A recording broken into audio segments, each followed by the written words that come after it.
out of the corner of my eye, I saw something lunge at me and I jumped forward. He jumped back. It was a big ass motherfucking angry rattlesnake. All right, so this story starts a few years ago. My son was 8 years old and he was struggling. We had a very difficult year. His mom and I had divorced. He was struggling in school. He had a bunch of health issues. And I just knew that I needed to get him into the wild, into the forest, and give his nervous system a chance to just shake it all off, right? And so I planned a backpacking trip in the Sierras along the Yuba River. And this was a place that not a lot of people go. And I left it very open-ended. So there was no real set plan. People didn't know exactly where we were going to be. And we were going to be out for a while in the backcountry. And several days.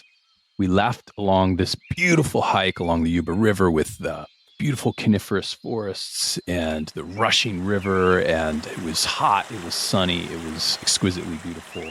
We'd been in the backcountry for maybe a day and a half, and we had literally seen two other humans. We were nearly 10 miles in. It was wild. It was rugged, and it was beautiful. It's exactly what we wanted. We were on the second afternoon, the hot sun, and I was walking ahead, and he was behind me. And out of the corner of my eye, I saw something lunge at me, and I jumped forward. He jumped back, and this giant rattlesnake narrowly missed my calf, and it was angry. It was hissing. It was rattling. It was a big ass motherfucking angry rattlesnake. Now it's between us on this trail, and on the upside is a bunch of rocky outcroppings. I wasn't sure if there were more snakes up there, and on the bottom there's a bunch of scrub brush. So the only way to get to my son was either to kill this snake or wait it out. It was probably 3 feet in the air, and its fangs were out. It was super angry, and my son was very flipped out. He was extremely concerned. He was screaming. He wanted to be next to me. We were separated, and I didn't have really any way to get to him unless I wanted to fight off a rattlesnake. So I decided to wait it out. And I just kept saying to him, looking him in the eye, saying, look at me, we're going to be okay. Just give it a minute. Look at me, look at me. And eventually, after about 5 or 10 minutes, the snake calmed down and it slithered off the trail. And once it was kind of out of striking distance, I ran to him. I scooped him up. I held him. He was extremely shaken up. I was too, by the way. The snake just missed my leg. And now we're 10 miles in the backcountry, and I realize, I got to get out of here. I got to get him. I didn't know if there were more snakes, and it just felt like we needed to get out. Really, the thing was that he was being separated from me was very difficult. So we hiked about 2 miles back to where we were the night before. We rested there for the evening, got up super early the next morning to try to beat the heat, to beat the snakes, beat all the reptiles, right?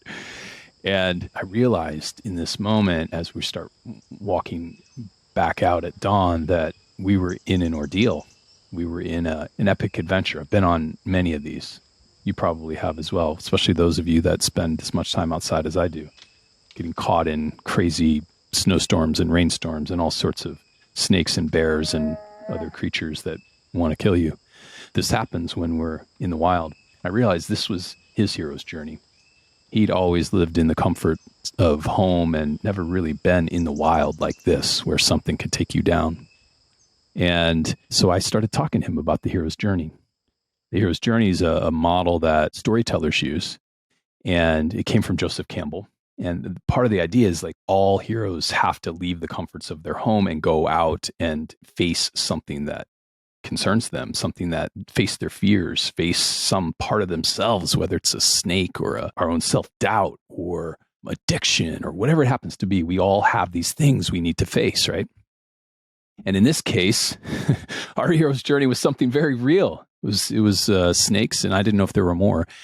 Part of the hero's journey is on these journeys, we often encounter unexpected allies. And I'm telling my son this and saying, like, you're on your hero's journey. There's going to be times in your life when you're going to have to face scary things.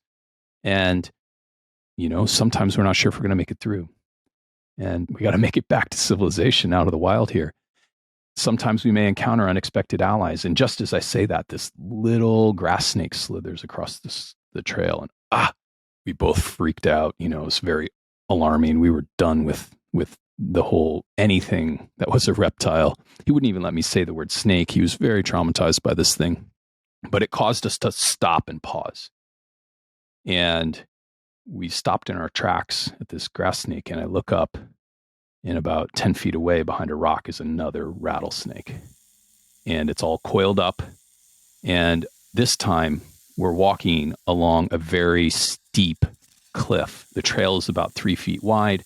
It's about 50 feet down on one side, and it's sheer cliff on the other.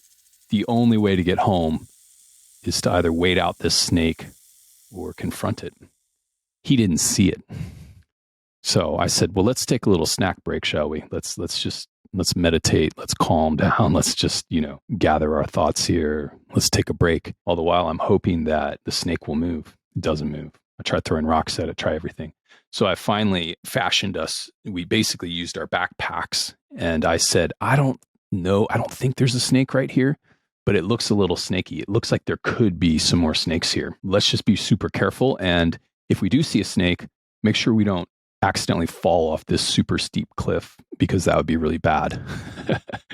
So what I did is I held my backpack right up to this rattlesnake. It didn't budge, didn't move. And I tucked him around behind me and told him to kind of move up ahead. And the snake didn't attack. We made it free. We got almost to the parking lot, and he started recognizing how close we were. And he said, wait a minute.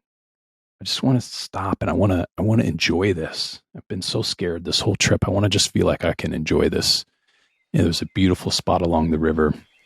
And so I laid down on my back. He was playing along the rocks, and I laid down. I just looked up at the sky, and I was watching clouds form and dissipate, and just feeling a bit of an exhale. And he came and he laid on my chest, and we looked up together, and we were just breathing together. And I could feel the nervous system in both of us begin to calm down as we felt safe again. That's when we knew we were at the part of the hero's journey where we're starting to return home. And it was a very scary thing. The whole time I felt like something was imminently going to attack me. And, I found myself in the truck looking under my seat to make sure that there wasn't a snake in my car. And I realized I needed to get him around people right away. And it just so happened that our community was celebrating someone's 50th birthday. So we left the wild and we went straight to a community of people that we love and that love us. And, we were both very traumatized and really shaken up by this.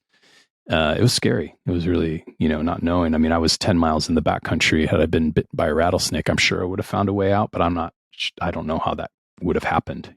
I might have had to have sent my 8-year-old son out by himself to go get help. I don't know, but we made it out. And I gathered all of these, 30 people around a fire that night and invited him to tell his tale of adventure. And this is part of the return of the hero. The hero is celebrated for their adventure, and they share the stories. And so he shared the story from his experience of this angry rattlesnake. And at the end, he said, does anyone have any questions? And there were some beautiful questions.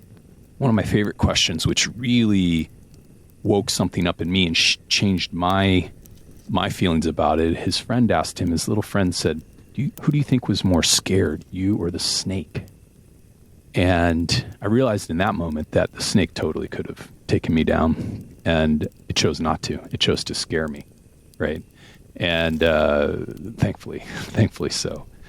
And what happened for him as he was telling the story, I watched it. He was very, his body was closed down, and he was very reactive and narrow vision. As he started to tell the story, he started to stand up a little straighter.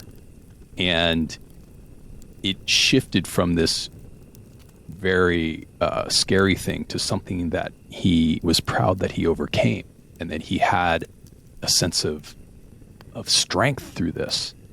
And this right here is the power of community, right? Had we remained in our own struggle and trauma around this, it gets just kind of baked into the body mind. But if we can use the love and the presence of others, quickly are able to metabolize all of that fear and trauma and turn this into something that is now a source of strength. Now, he still is not so happy about snakes. He doesn't particularly enjoy seeing them when he does see them, but he also knows he's done something very hard. He's faced a fear that most kids his age have never faced, and he's stronger because of it. And my hope for him and for all of us that face scary things like this is that it gives us a chance to build more fortitude and more persistence and stick-with-itness when we do face challenging, scary, difficult things. I 100% credit community around this. Now, we also ended up, both of us spent some time with a trauma therapist doing EMDR in the weeks that followed, which also was incredibly helpful, and love to share about that in another podcast, just the power of trauma therapy and all the different permutations it can take and how quickly it can help us resolve some really scary things. But in this case, my little guy, he's a hero. He's standing tall around this experience. And, I am as well. This was not my first encounter with an angry rattlesnake. And what I learned for myself in this experience and what I remembered is that I have to spend time in the wild, right? That's part of just what keeps me feeling alive and sharp. And we get so fucking comfortable in our creature comforts of the developed world here. And we're so, at times, so far disconnected from the reality that there are things out there that could take us down, that, we may not come back from our hero's journey. And for me, I need those experiences. I need to feel the edge of death, feel the cycles of life that exist out in the wilderness. It's only been a few generations where we've been so far removed from the reality of going into the forest and maybe not coming back. And there's something really important and ancient in our DNA that needs these experiences. Otherwise, for me, what it does when I have those experiences, I come back feeling much sharper, much clearer, much more on fire with my purpose, with my mission, with how I want to serve those around me.